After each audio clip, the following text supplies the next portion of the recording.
ශ්‍රී Lanka Telecom සහ මොබිටෙල් සේවා එක්තැන්ව SLT Mobitel ලෙසින් අලුත් ගමනක SLT මොබිටෙල් එකම එක සබැඳියාව. නව සන්ලයිට් සකුරා දැන් දික්කල් පවතින සකුරා මල් සුවඳින්.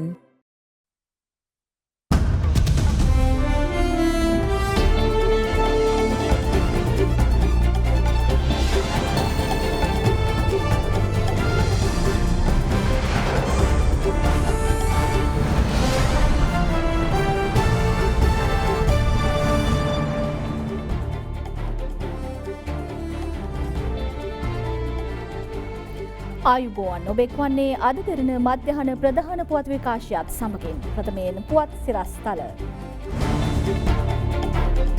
මෙරට තුළ ඔක්ස්ෆර්ඩ් ඇස්ට්‍රාසෙනිකා එන්නත්කරණය ඇරඹේ. යුද හමුදා සාමාජිකින් තිදෙනෙකුට එන්නත පළමුව. තවත් කොවිඩ් මරණ 7ක් සමග මරණ ගණන 297ක් දක්වා ඉහළට. දිනක් තුළ මෙරට වැඩිම ආසාදිතීන් ඊයේ වාර්තාවේ. කොළඹින් සහ ගම්පහින් ආසාදිතීන් 200 ඉක්මවයි. වරාය සේවකීන් අකුරට වැඩකිරීමේ වෘත්තීය ක්‍රියාමාර්ගයකට යාමේ සූදානමක. නව කොවිඩ් ප්‍රභේදය පාලනයට එක්සත් රාජධානියෙන් නව එන්නතක්. ඇල්කොහොල් අඩංගු හෑන්ඩ් සැනිටයිසර් භාවිත කරන්න. ලෙඩ රෝග ඇති කරන විෂ බීජවලට එරෙහිව සටන් කරන්න. හඳුන්වා දීමේ මිල රුපියල් 350යි. Buy a 2-litre Coke and get a glass free.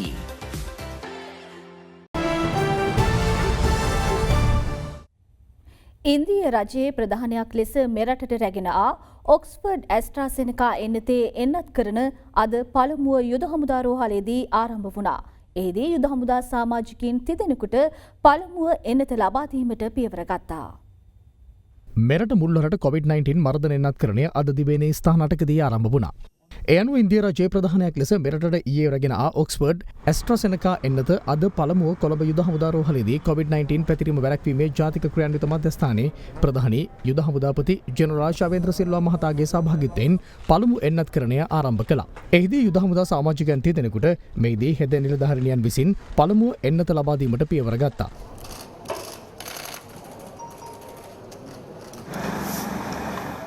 අනතුරුව එන්නත් කරන වැඩසටහනේ සමාරම්භක අවස්ථාව අංගොඩ ජාතික බෝමන රෝග විද්‍යායතනයේදී පැවැත්වුණේ සෞඛ්‍ය බලධාරීන් රැසකගේ සහභාගීත්වයෙන්.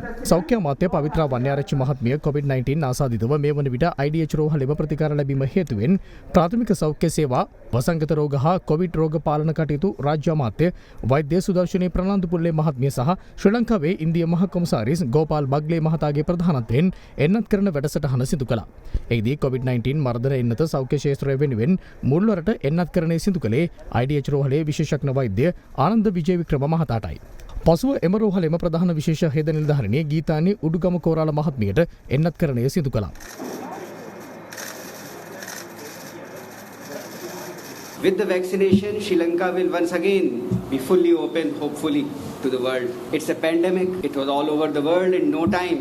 And no country, no matter how strong its resources, how capable its scientific and medical force, no country could fight this disease on its own. So the international cooperation is what is the key to fighting this pandemic the world over.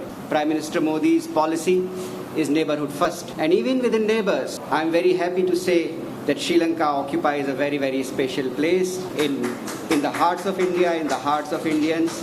And I was very moved to see that Honorable President himself was at the airport to receive the consignment. It speaks volumes about not only his priority for the people's health, but also the high significance that his government and his leadership attaches to relations with India. We are very deeply honored. ජාතික ඖෂධ නියාමන අධිකාරිය මගින් මේ ලබා දුණු සියලු ලියකියවිලි අධ්‍යයනය කරා ඉතාමත්ම හොඳින් අපි ඉතාමත්ම සතුටටපත් වුණා.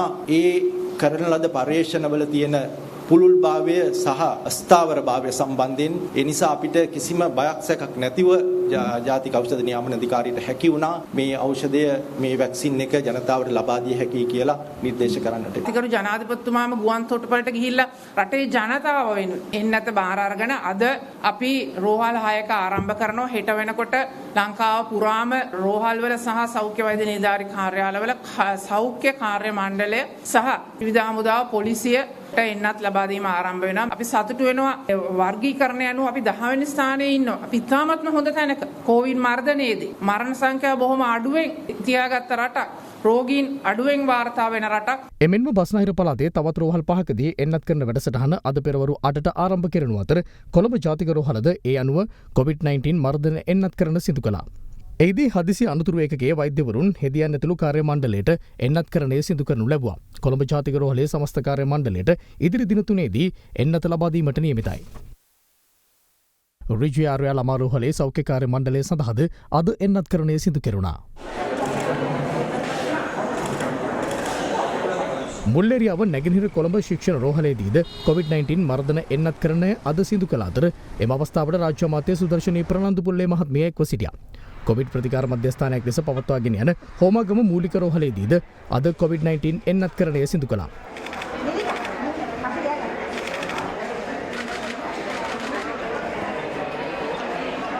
කළුබෝවිල දකුණු කොළඹ ශික්ෂණ රෝහලේදීද රෝහල් කාර්ය මණ්ඩලයට අද කොවිඩ් මර්ධන එන්නත ලබා දීම සිදු කරනු ලැබුවා.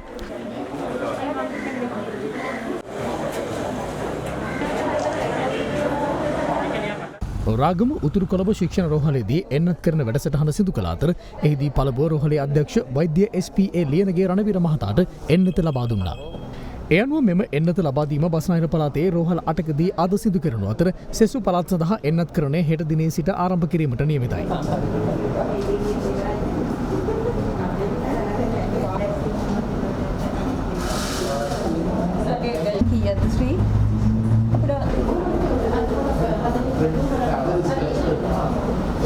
අද දින බිග් ෆෝකස් වැඩසටහනට එක්වමින් කොවිඩ් එන්නත් කරන කමිටුවේ සභාපති ලලිත් විරුතුංග මහතා මෙම එන්නත් කරන වැඩසටහන සම්බන්ධයෙන් අදහස් පළ කළා. මේ ජනාධිපතිතුමා ඉන්දීය රජයෙන්, චීන රජයෙන්, රුසියන් රජයෙන් ඉල්ලීමක් කරා අපිට මේක ලබා දෙන්න. මොකද සල්ලි දීලා ගන්නත් ප්‍රමුඛත්වයක් ඕන. ඔබතුමා දන්නවනේ රටවල් 190 ගානක් මේ පොලිමේ ඉන්නවා. ඉතින් නමුත් මේ ජනාධිපතිතුමාගේ ඉල්ලීමට ඉන්දියන් රජය ලොකු ඇහුම්කන් දීමක් දීලා තමයි මේ ප්‍රදානය දුන්නේ. තාම චීනයවත් රුසියාවත් එන්නත් ලෝක සෞඛ්‍ය සංවිධානය අනුමත කළා නැහැ චතුර. එන්නත් ඉස්සෙල්ලාම ගෙනාම කාටද ගහන්නේ කියන එක තීරණය කළා නොතිබුණා නම්. දැන් මෙහෙ ගෙන ලොතරැයි අදින්නද? එහෙම නැති එමෙතුරු ටිකක් පාර්ලිමේන්තුවත් ගන්න කෙනෙක් මහදිලා ඉන්න වෙලාවේ කොවිඩ් නෑ දැන් රටවල් වල එහෙම කරා. ඉන්දුනීසියාවේ ජනාධිපතිතුමාට තමයි ඉස්සෙල්ලාම ගැහුවේ. තුර්කිය අගමැතිතුමාට තමයි ඉස්සෙල්ලාම ගැහුවේ. ඒගොල්ලෝ එහෙම ගහලා පෙන්නනවා බය වෙන්න එපා. අපි මේක ගහගෙන පෙන්නනවා. අපේ රටේ ඔක ගහගත්තා නම් එහෙම මොන තරම් කුණු කතා අහන්න වෙනවද කියලා චතුරට හිතා ගන්න පුළුවන් නේ. ඉතින් ඒ නිසා ඒ කුණු කතාවල් වලට ඉඩ නොතියා ඒ නායකයන් හිතුවා නෑ මේක දෙන්න මේ සෞඛ්‍ය අමාත්‍යාංශයට තීරණය කරන්න. සෞඛ්‍ය අංශයේ ඉදිරි පෙළ ඉන්න අයට ගහන්න ඕනේ ඒක. ඒක පණිවිඩයක් විදිහට මේක පණිවිඩයක් විදියට. බැංකු පොලිය අඩුම වෙලාවේ ලක්ෂ 5ක් ගෙවා වෙන් කරගන්න. Mulberry residence. දිනක් තුළ මෙරටින් වාර්තා වූ වැඩිම කොවිඩ් ආසාදිතයින් ගණන ඊයේ වාර්තා වුණා. එම ගණන 892ක්. කොළඹ සහ ගම්පහ යන දිස්ත්‍රික්ක දෙකෙන්ම කොවිඩ් ආසාදිතයින් 200 ඉක්මවා වාර්තා වීම විශේෂත්වයක්.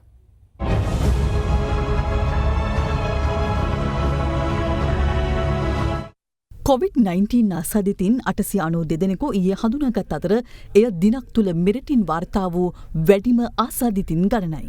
මීට පෙර වැඩිම ආසාදිතින් වාර්තා වී තිබුණේ පසුගිය ජනවාරි 21 වෙනිදා වන අතර එම සංඛ්‍යාව 887ක්.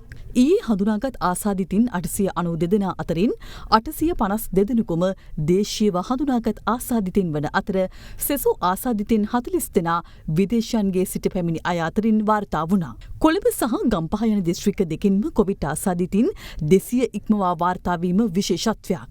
කොළඹින් ආසාදිතින් 298 දෙනෙකු හඳුනාගත් අතර මට්ටක්කුලිය, ග්‍රෑන්ඩ් පාස්, බොරැල්ල, කොටුව, මොරටුව හා මරදාන යන ප්‍රදේශවලින් වැඩි වශයෙන් ආසාදිතින් වාර්තා වුණා.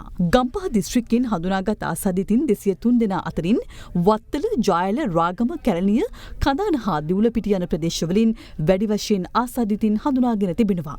දකුණු පළාත් ආණ්ඩුකාර ආචාර්ය විලි ගමගේ මහතාගේ පෞද්ගලික ලේකම්වරයාට කොවිඩ් වෛරසය ආසාදනය වී ඇතැයි තහවුරු වීමත් සමග ආණ්ඩුකාරවරයා ස්වයං නිරෝධහනයට යොමු සිටිනවා. කොවිඩ් ආසාදිත වූ පාර්ලිමේන්තු මන්ත්‍රී වසන්ත යාපා බණ්ඩාර මහතාගේ සෞඛ්‍ය තත්ත්වය සම්පූර්ණයෙන්ම සුව අතට හැරීම හේතුවෙන් ඒ මහතා ඊයේ රාත්‍රියේ තෙල්දෙණිය රෝහලේ සිට යලි නිවස වෙත පැමිණියා. මෙරටින් වාර්තා වන කොවිඩ් ආසාදිත සමස්ත මරණ සංඛ්‍යාව 297ක් දක්වා ඉහළ ගියේ තවත් මරණ 7ක් ඊයේ වාර්තා වීමත් සමගයි. වැල්ලවත්තේ පදිංචි 86 හැවිරිදි පුද්ගලයෙක්, නිට්ටඹුව ප්‍රදේශයේ පදිංචි 73 හැවිරිදි පුද්ගලයෙක්, රත්නපුර පදිංචි 76 හැවිරිදි කාන්තාවක්, කොටහීන පදිංචි 61 හැවිරිදි පුද්ගලයෙක් සහ එනේරමුල්ල පදිංචි 62 හැවිරිදි පුද්ගලයෙක් ඊයේ වාර්තා වූ මරණ අතරට අයත්. එමින්ම 61 හැවිරිදි බන්ධනාගාර රැඳවුවෙකුද කොවිඩ් නියුමෝනියාවෙන් ජීවිතක්ෂයට පත්ව තිබුණා. මේ දක්වා මෙරටින් හඳුනාගෙන නැති සමස්ත ආසාදිතින් සංඛ්‍යාව 61586 දෙනෙකු දක්වා ඉහළ ගොස් තිබෙන අතර ඉන් 54435 දෙනෙකු සුවය ලබා සිටිනවා. තවත් ආසාදිතින් 6854 දෙනෙකු රෝහල් හා අතරමැදි ප්‍රතිකාර මධ්‍යස්ථානවල ප්‍රතිකාර ලබනවා.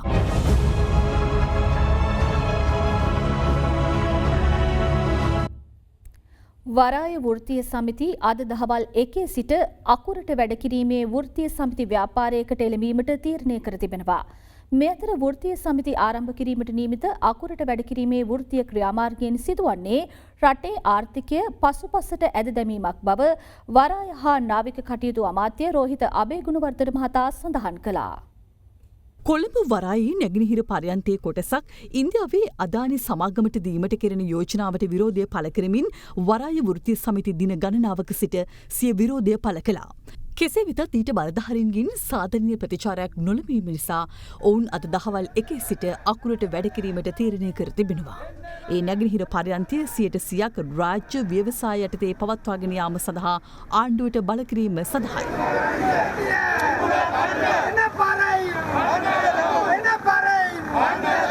විශ්වාස කරනවා ආණ්ඩුව පැත්තෙන් අද දවස හෝ හෙට දවස වෙනකොට යහපත් ප්‍රතිචාරයක් මේකට ලැබෙයි කියලා. එහෙම නොවුනොත් අපි මේ වෘත්තීය සමිති ක්‍රියාමාර්ගය වැඩ වර්ජන ක්‍රියාමාර්ගයක් දක්වා අරගෙන යන්න අපි සූදානම් ඉන්න බව කියන්න කැමතියි. මේ අතර නැගෙනහිර පර්යන්තයේ ඉන්දියාවට දීම සම්බන්ධයෙන් අදත් අදහස් පළ වුණා. මේ උගුලක අපි ඉන්නේ දැන් ඩොලර් උගුලට අපි හිර වෙලා එදා පෘතුගීසිකාරය ඇවිල්ලා තුවක්කුවෙන් ගහලා ගත්ත වරාය අද අපිට අපි ණය නිසා අපිට ඩොලර් ටිකක් දීලා සල්ලි වලට දෙන්න වෙන තත්ත්වයටපත් වෙලා තියෙනවා. දැන් එතකොට පෘතුගීසිකාරයා තුවක්කුවෙන් ගහලා අල්ලනකොට විතරද අපිට වරාය නැතු යන්නේ? අර තුවක්කුවෙන් ගහලා ගත්තත් එකයි ඩොලර් එක දීලා ගත්තත් එකයි අවසාන ප්‍රතිඵලය දෙකම එකයි. කැබිනට් පත්‍රිකාව දැම්මේ දැන් යම් පටන් ගන්න එන්න එපා. 149ක් ඉන්දියාවේ අදානිට කියලා ලියලා තියෙනවා. වික්‍රමසිංහලා පටන් ගත්ත තැනින් නෙවෙයි වික්‍රමසිංහල නතර කරපු තැනින් නෙවෙයි අපි පටන් ගන්න ඕන. මහින්ද රාජපක්ෂ මැතිතුමන්ට නතර කරන්න සිද්ධ වෙච්ච තැනින් අපි පටන් ගන්න ඕන. ඒ කියන්නේ නැගෙනහිර පර්යන්තය පූර්ණ රාජ්‍ය හිමිකාරත්වය යටතේ පූර්ණ වරාය අධිකාරී අයිතිකාරත්වය යටතේ වරාය අධිකාරී සේවකයන්ගේ ඉංජිනේරුවන්ගේ සෙසු සේවක ප්‍රජාවගේ මැදිහත් වීමෙන් නායකත්වයෙන් හදලා ජාතිය තිල්න කරන්න ඕන කියන විශ්වාසය අපි ඉන්නවා. රුපියල් 100ක් මේ දුප්පත් රටට ලැබෙන ආදායමෙන් 149ක් රුපියල් 49ක් තවත් රටකට දෙන්නේ ඇයි? එතකොට ආණ්ඩුව කියනවා මේක සංවර්ධනය කරන්න අපට සල්ලි නැහැ කියලා. පවත්වාගෙන යන්න සල්ලි නැහැ කියලා. ඒ ප්‍රශ්නයටත් උත්තරය දෙනවා වරායක සේවක පිරිස.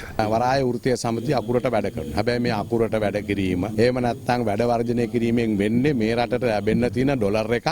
එහෙම නැත්නම් මේ රටේ ආර්ථිකය ශක්තිමත් කරන මාවත එහෙම් පිටින්ම ඒක අවහිර කිරීමක් තමයි සිද්ධ වෙන්නේ. සාකච්ඡා මාර්ගයෙන් තමයි හැමදේම විසඳ ගන්න ඕන. අවසන් තීන්දුවක් නැහැ. අවසන් තීන්දුවක් නැතුව මෙවැනි ක්‍රියාමාර්ගවලට යෑම තාමත්ම අපි දකින විදිහට රටේ ආර්ථිකය ආපස්සට ගෙනියන්නත් වරාය අධිකාරියේ ගමන් මාර්ගය වෙනස් කරන්නත් වෙනත් බලපෑම් තියෙනවද කියන ප්‍රශ්නාර්ථයක් තියෙනවා.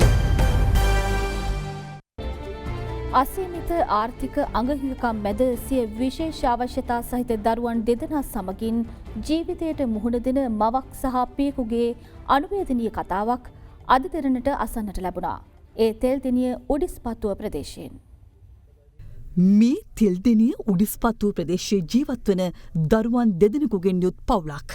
දරුවන් දෙදෙනා පාසල් යන වයසේ පසුවද ඔවුන් පාසල් යාමක් සිදු නොවන්නේ මෙම දරුවන් දෙදෙනාම විශේෂ අවශ්‍යතා සහිත වීම නිසාවෙන්. උපතින්ම අධික්‍රියාකාරී වීම නිසාම මෙම දරුවන් දෙදෙනාව රැකබලා ගැනීමට මව්පියන්ට දැඩි පරිශ්‍රමයක් දැරීමට සිදුව ඇති අතර දරුවන් දෙදෙනාගේ ඖෂධ සඳහාද දැරීමට සිදුවී ඇති වියදම අතිවිශාලයි. මිපමණ කලක් දෑතේ රැකියාවක් කරමින් පවුල නඩත්තු කළ පියා දෛවයේ සරදමකට ලක්වූවක් මෙන් පිළිකාවකට ගොදුරු වී ඇත්තේ මේ අසරණ පවුල තව තවත් අසිරුතාවේ අඩියටම ඇද දමමින්. මේ ගෙඩියක් කියන්නේ ඉතින් අවදානන්නේ කොහොමද ඉතින් මේ ජීවිතේ විශ්වාස නැහැනේ. මේ දෙන්නාට බෙහෙත් ගන්න නැතුව මේ ගෙත් තියලා තියෙන්නේ. ලක්ෂයක් කරන් තියෙනවා. සිය පවුල මුහුණ පා ඇති දැඩි අසිරුතාව ඒ මව වචනවලට පෙරළුවේ මෙලෙසින්. දාලා යන්න බෑ මෙයාලව කියන්නේ මෙයාලා පාලනය කරගන්න අමාරු. පුතාට නම් මේ එයාට පිට එක හැදෙනවා. ඉතින් එයා දාලා යන්න බයයි. අනිත් එක්කෙනාටත් එහෙම තමයි දුවට ඒ තියලා ඒක මේ පවර එක ඉවරුනහම එයාත් ඉන්නේ නෑ. විඩියෝ වලින් හිටන් සෑහෙන්න බැනුම් අහලා තියෙනවා. උපදේදීම විශේෂ අවශ්‍යතා සහිතව උපදින දරුවන් මහමග දමා යන සමාජයක තම ආදරණීය දරු දෙදෙනාවද රැකගනිමින් ජීවිතය ඉදිරියට ගෙන යාමට උත්සාහ දරන මේ මවත් පියත් සිය හෙට දිනය වෙනුවෙන් පරිත්‍යාගශීලී සහනයක් බලාපොරොත්තු වෙන්න සිටිනවා. මම කියන්නේ මේ මට උදව් කරන්න කැමති කෙනෙක් ඉන්නවනම් මට උදව් කරන්න ගොඩක් පින් කියලා මම කියන්නේ. දැන් තවත් පුවත් කිහිපයක්. වැලිකඩ පොලිස් ඔස්සමේ දියතුන ආසනයේදී සුකෝපභෝගී මෝටර් රථයක් වේගය පාලනය කරගත නොහැකිව මාර්ගයේ ගමන්ගත් මවක හා කුඩා දියණියකද යට කරමින් දියවන්නා ඔයට පෙරළී තිබෙනවා. බරපතල තත්ත්වයේ පසුවන 35 හැවිරිදි කාන්තාව සහ 12 හැවිරිදි දියණියත් සුළු තුවාල ලැබූ මෝටර් රථයේ පැද වූ අවුරුදු 20 සහ 21 හැවිරිදි තරුණීන් දෙදෙනාත් මේ වන විට කොළඹ ජාතික රෝහලේ ප්‍රතිකාර ලබනවා. පොහොය දිනේදී අලෙවි සඳහා රත්නපුර අධිකරණයේ ඉදිරිපිට ආපන ශලාවක තිබූ මූමස් කිලෝ 62ක් මත්පැන් බෝතල් 28ක් සමග සැකකරුවෙකු කහවත්ත පොලිසිය විසින් අත්අඩංගුවටගෙන තිබෙනවා. COVID-19 සෞඛ්‍ය නිර්දේශවලට අනුව ඇඹිලිපිටිය අපි සංවිධානය කළ ලේතන් දීමේ කඳවුර පසුගියදා ඇඹිලිපිටිය නගරයේදී පැවැත්වුණා.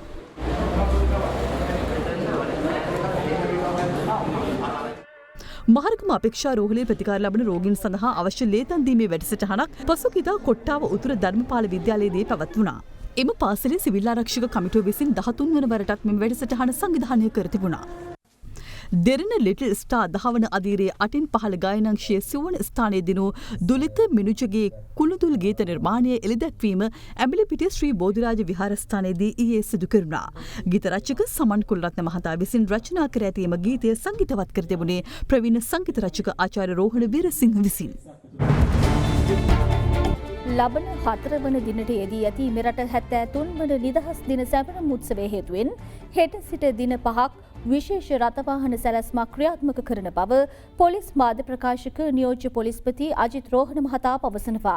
නියෝජ්‍ය පොලිස්පතිවරයා සඳහන් කළේ එම දින තුලදී නිදහස් මාවත මෙන්ම නිදහස් චතුරශ්‍රය අවට වාහන ධාවනය සීමා කරන බැවින් රියදුරන් විකල්ප මාර්ග භාවිත කිරීමට කටයුතු කරන ලෙසයි.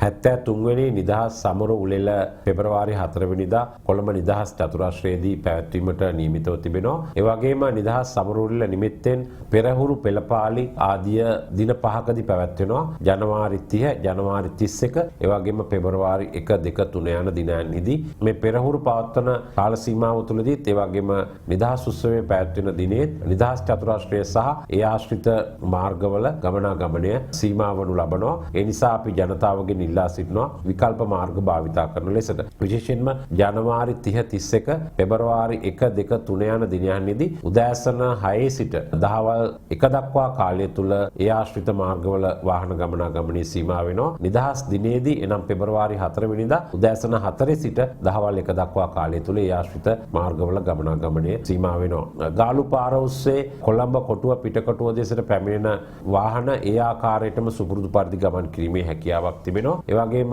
හයිලෙවල් පාර ඔස්සේ ගමන් කරන වාහන තුම්මුල්ලෙන් පසුව තර්ස්ටන් පාර ඔස්සේ මල් පාර ඒ වගේම එමගින් පිත්තල හන්දිය හරහා ගමන් කර කොටුව පිටකොටුව වෙතට ගමන් කිරීමේ හැකියාවක් තිබෙනවා. බොරැල්ල දෙසින් හෝටන් පෙදෙස හරහා නෙළුම් පොකුණ දෙසට එන වාහන හෝටන් පෙදෙසේ ගමන් කර පසුව විජේරාම මාවත ඔස්සේ වෝට් පෙදෙස් දක්වා ගමන් කර නැවත පුරහල එසේත් නැත්නම් ඩීන්ස් පාර යුනියන් පෙදෙස ඔස්සේ පිටකොටුව කොටුව දෙසට ගමන් කිරීමේ හැකියාවක් හැකියාවක් තියෙනවා. කෙසේ වෙතත් නිදහස් මාවත ඒ වගේම නිදහස් චතුරාශ්‍රය ආශ්‍රිත ආසන්න ගමන් මාර්ගවල ගමනාගමනයේ සීමා වෙනවා. මෙම කාල සීමාව තුළ මෙම නිදහස් චතුරාශ්‍රය නිදහස් මාවතේ ආශ්‍රිත ප්‍රදේශවල පදිංචිකරුවන්ට අදාළ පොලිස් නිලධාරීන්ට දන්වා යම් ආකාරයකට සහනදායීව කටයුතු කිරීමට පොලිසිය තීරණය කර තිබෙනවා.